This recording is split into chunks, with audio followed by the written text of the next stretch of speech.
Hello, fellow photographers. Thank you so much for joining me in this addition to my photography portfolio and adding maternity sessions. So one of the things I wanted to talk to you about in this article is the fact that women, while most of us, when we look at a pregnant woman, think they're absolutely beautiful, that's not quite the self-image that pregnant women have about themselves. Their body is changing and, quite frankly, getting larger, and not always just in their belly.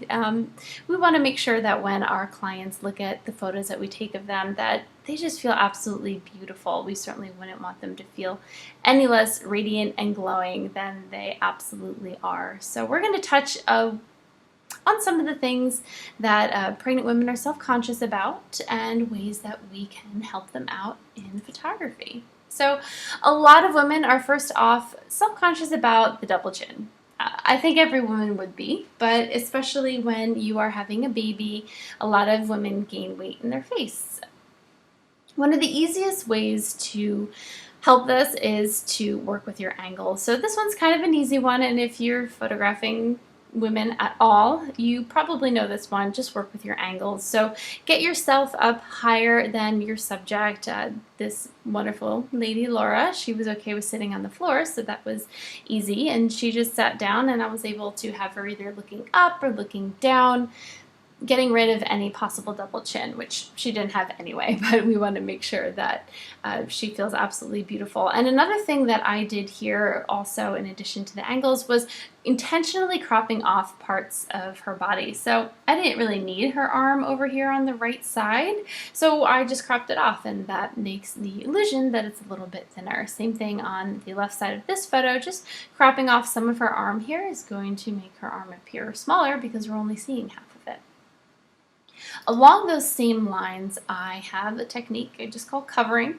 So this again is in relation to the arm, kind of like we just talked about by cropping off parts of the arm. But this one here, I'm keeping the arm in, but just using the husband here to cover it a little bit. So if you're just going to cover a little bit, like he has just his hand on her here, or a little bit more extreme like the next two where his whole arm is covering hers, it's just going to help give the illusion of her arm being smaller. It's going to do that for two different reasons. One, you're covering it, so you're blatantly hiding however large her arm is in these photos, but then in addition to that, like these three pictures here, it will put the man's arm closer to the camera, which will make his arm appear larger while her arm is farther away from the camera and appearing smaller. So covering like that is a great technique for making women's arms seem a little bit smaller, which they're definitely self-conscious about.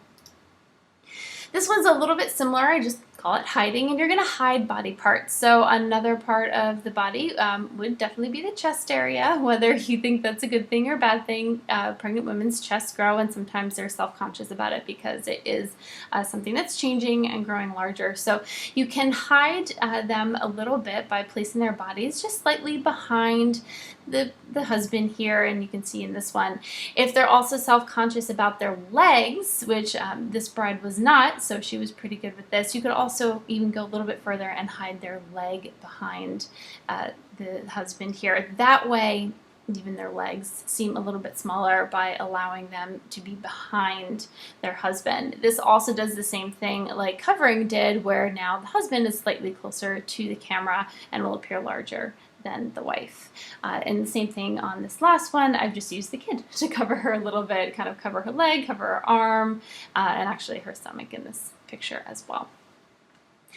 The next one, separation, this is actually my favorite, and I'm going to bring these up so that you can take a look at side-by-side comparisons here. So very important when you're posing anybody, you really want to try and separate the arm from the torso. So you can see in this picture here on the left, I did not do that. And because of that, her arm and her torso both look larger than they need to be. So it's kind of double whammy there. Whereas on the right here, I have separated her arm from her torso, and now her arm looks so much skinnier, and so does her torso. Big difference from left to right here. Again, just kind of looking at a couple more pictures like that. On the left side here, I did not do a great job at that. So her arm is the closest thing to the camera. There's nothing hiding it. There's no separation. So her arm looks bigger than it is, and her torso as well. Whereas on the right side, just a picture a few seconds later, I had a little bit more separation, and it's much more flattering for her.